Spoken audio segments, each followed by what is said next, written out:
So, today is Wednesday, October the 30th, and this is Management 3025.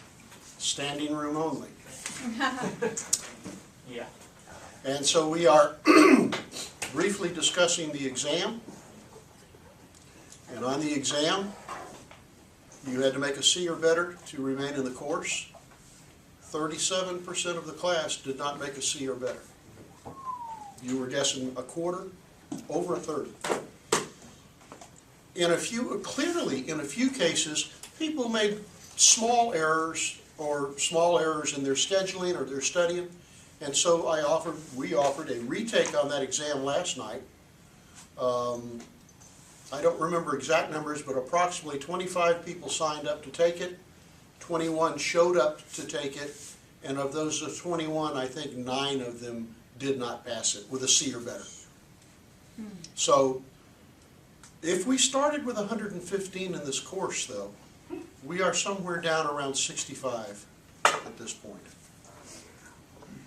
Horrendous attrition. And so I pose the question to you, Juan. Management's not for everyone. Management's not for everyone. Why do you say that?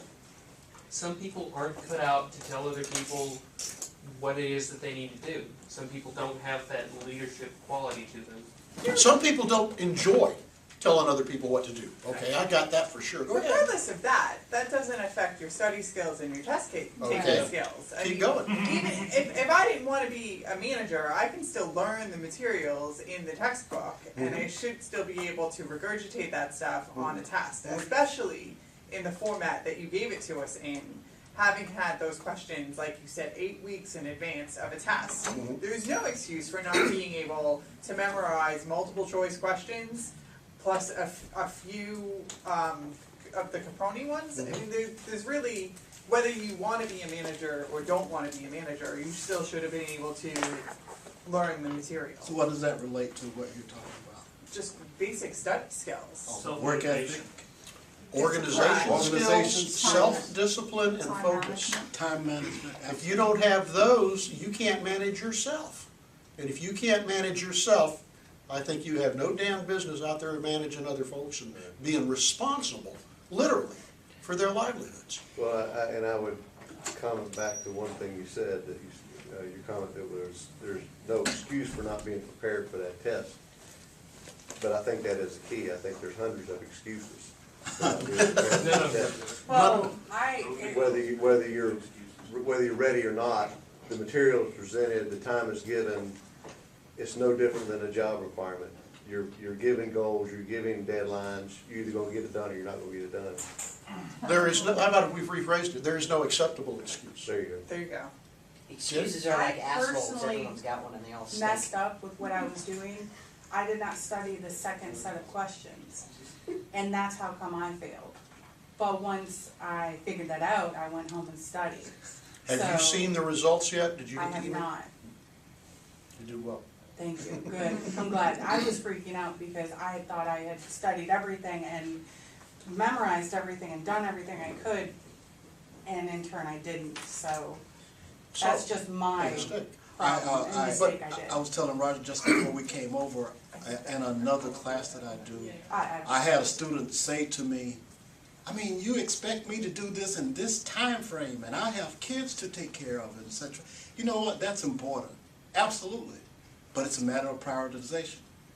At this point in your life, at this point in your career, at this point in your achievement or non-achievement of your goals, where does this sit as far as a priority is concerned? And that's part of being a manager, absolutely.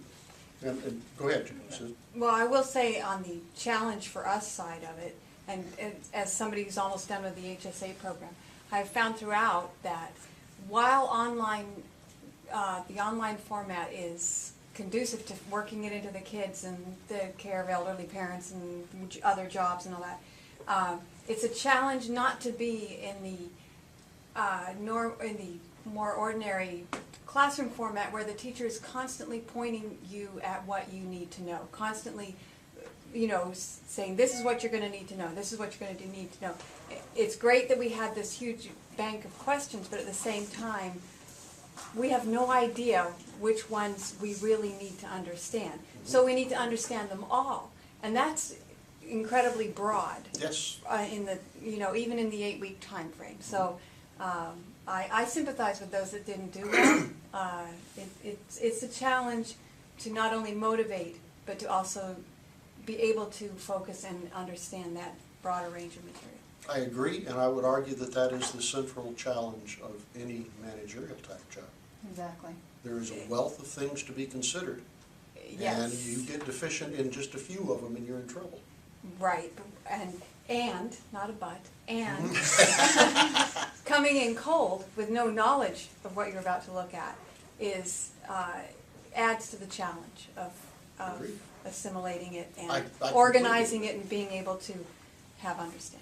And that's why the online courses are not for everyone. Some of us need that one-on-one coaching, Right, that leading. kick every once in a while, Right, that- or yeah. the encouragement. Right.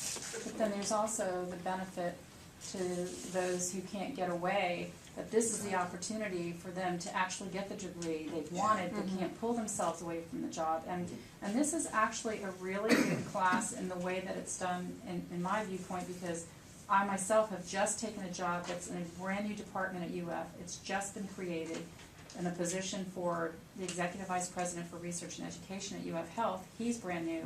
So it's, even though I've been at UF for a long time, this is brand new in a different area, so and I have no one to tell me, so you basically have to fend for yourself, which is kind of like Yeah, what you're that's doing true. here. So, but the other thing with this class is that what some people may grasp onto, others may not. What some people may feel as though is really good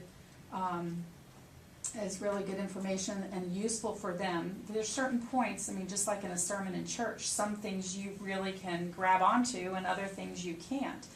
But that's the luck of the draw, and like you said, that's management. You get an assignment, whether you like it or not, you have to do it, and it depends on how much you want it. Yeah, and let's face it, sometimes we don't have realistic expectations. There are people who are going to school or pursuing this degree or that degree because someone expects them to, not necessarily because it's their priority. I think the most common problem I see in this program and in the HSA program was the student who overcommits Yeah. and tries to take on 3 or 4 courses a term while holding down a full job and has a couple of kids and maybe a Yeah. parent that needs help, and then the car breaks down. Right.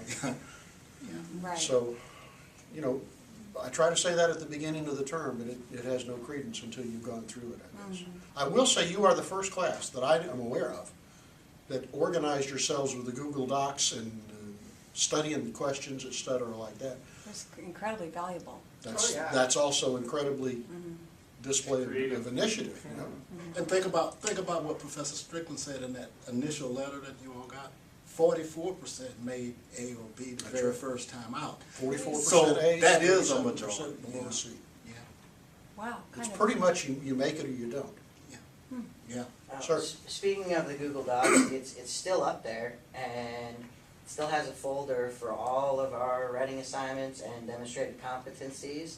So if you have yours done, you might want to drop it in there, and then somebody could peer review you, and then you could peer review somebody else, and then guarantee you get a good grade on it. And if you haven't gotten started, you might get some ideas. Yep. A lot of that. Ben? To talk about why, some people have, just not made it this course. There's the people like me that are just taking 4 classes because I don't have anything better to do, and I'm trying to get through with this program. You really make me feel good, Ben. Thank you. Right and self-esteem. But I think, I'm trying to finish this degree so that I can move on, to bigger and better things. And, a lot of times you get people in these sorts of situations that, it comes down to the discretionary effort that they want to put in. That, they look at this course and they go, oh, well, class is optional, we only meet once every 2 weeks, and it comes across very minimalistic until you start actually digging in and reading the required work. I think you're right. Which tells you what? Remember this phrase. see things as they are, not what you want them to be. Understand the mission and the metrics. You ever get another job, understand the mission and the metrics. What am I supposed to do and how am I gonna be measured? Because if you don't know either one of those, you waste a lot of time. Right. And when you've got all those other obligations, you've got to narrow it down. You sure do. You sure do. So what do you think about the fairness of there are folks who are just not gonna be allowed to continue? Comment. We were told in advance, it was on the syllabus, this is the requirement for the course. You need to make sure you do this to continue the course because this is what's expected. I think Professor the Strickland fact said many times that that what we're doing here is applied business. Okay.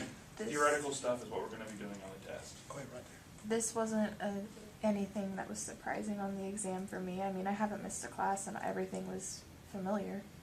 I think the fact that you all allowed people to do a retake was a definite gift. Yeah, It that was a too. big I think so too. And anyone who did not take advantage of that, you know, Okay. so. It's the real And being world. okay with everybody working on the document together too. But it's also hard for those of us, like I overlooked something, and it was nice to have the retake, but, I mean, all of the papers I've done, I've got 100%. Well, So, I'll guarantee you something that will never happen to you again. what? Right. You won't leave anything out.